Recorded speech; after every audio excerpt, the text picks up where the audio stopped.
Swastiastu, perkenalkan nama saya Gusti Eko Mahasrini dengan NIM 23150511012.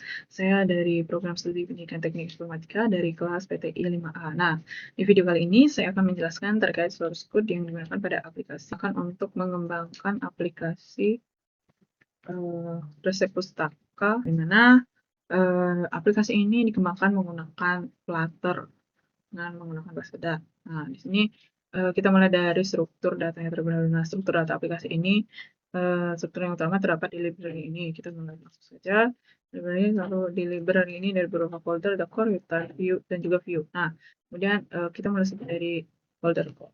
Nah, di folder core ini terdapat yang pertama yaitu terdapat helper, di mana folder ini berisi berbagai fungsi ataupun bantuan atau yang digunakan di bagian aplikasi, di mana folder ini dibuat untuk menghindari penulisan kode yang berulang serta menjaga konsistensi perilaku aplikasi. Nah, dalam folder ini terdapat 3 file, yaitu autentifikasi, custom snackbar, dan juga custom toasted. Nah, pada autentifikasi ini berfungsi untuk mengatur pesan sukses ataupun peringatan dan juga kesalahan di beberapa tampilan aplikasi pada resep pustaka ini. Kemudian yang kedua di sini ada model.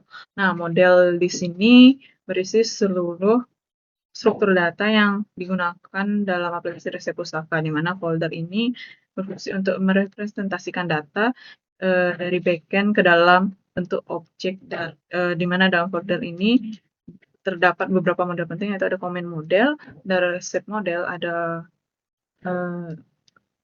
respon dari pengguna, kemudian dari user. Di sini di comment model ini kita menggunakan beberapa kelas ini. Nah, ini akan data-data ini akan disimpan di Firestore, dan Resepi juga menggunakan beberapa kelas yang akan disimpan ke Firestore. Oke, selanjutnya di sini ada provider. Bertugas untuk mengelola seluruh state aplikasi secara global menggunakan konsep provider dan juga konsep provider dan juga change notifier. Nah, di mana folder ini berisi berbagai file penting, yaitu ada autentifikasi provider yang berfungsi untuk mengelola autentifikasi, dan berfungsi untuk mengatur alur percakapan pada chatbot tersebut. Kemudian ada comment provider yang mengatur dan juga mengelola data komentar. Kemudian ada onboarding yang berfungsi untuk menyimpan status apakah onboarding sudah ditampilkan atau belum. Kemudian yang ketiga ada recipe provider di sini berfungsi untuk menangani pemuatan dan juga penyimpanan data resep serta komentar yang ada pada detail resep tersebut. Kemudian sini yang terakhir ada user provider di sini berfungsi untuk mengelola data profil pengguna dari pengguna aplikasi resep pustaka ini. Nah, dalam provider ini saya juga menggunakan notify listener untuk memberitahu tampilan atau UI dari aplikasi ini jika terjadi suatu perubahan agar langsung berubah di UI-nya seperti itu.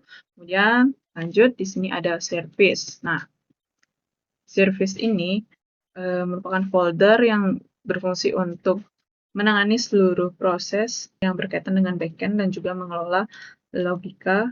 Folder ini berperan penting karena menghubungkan aplikasi dengan layanan Firebase tersebut. Nah, folder ini yang pertama yaitu autentifikasi service ini berfungsi untuk menangani seluruh proses autentifikasi pengguna menggunakan Firebase autentifikasi. Kemudian Recipe service berfungsi mengelola data resep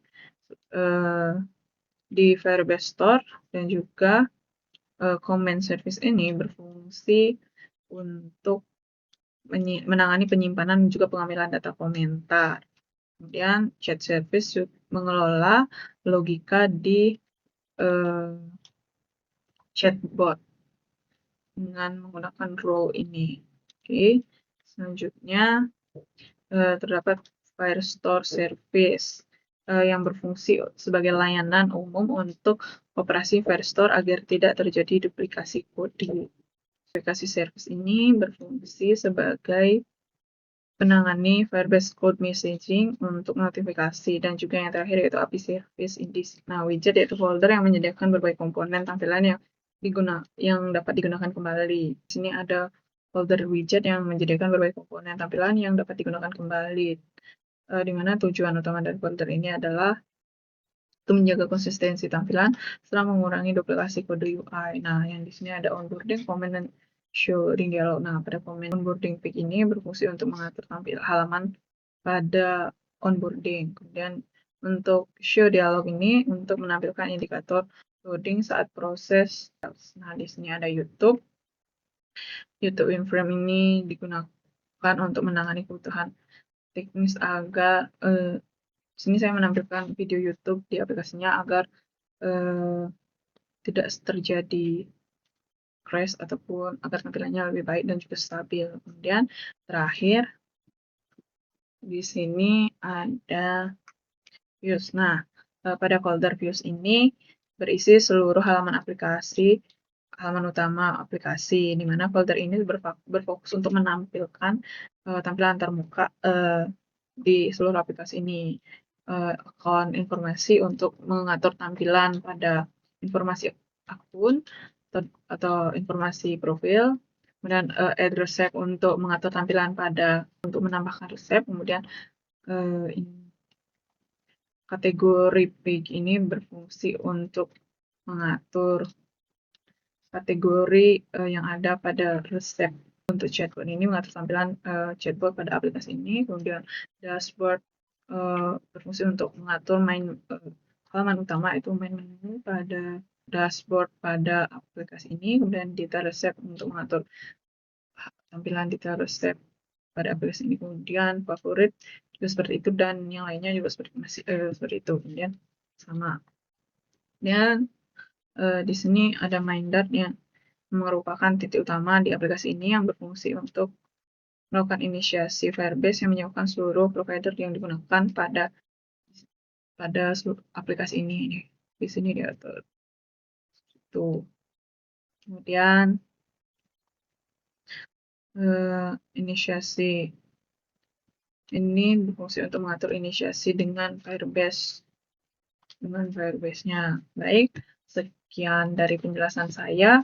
Kemudian untuk alur teknis dari aplikasi ini, di mana view itu akan memanggil provider, dan provider itu kemudian memanggil service, dan setelah service dipanggil, service mengambil data dari Firestore, kemudian data ini dikonversi menjadi ke model, kemudian provider menyiapkan datanya, dan notify listener itu dipanggil, kemudian UI-nya diperbarui jika ada perbaruan langsung diperbarui jika ada perbaruan melalui notify listener tersebut. Baik, sekian dari penjelasan saya. Jika ada salah kata atau kekurangan, saya mohon maaf. Sekian dari saya. Terima kasih.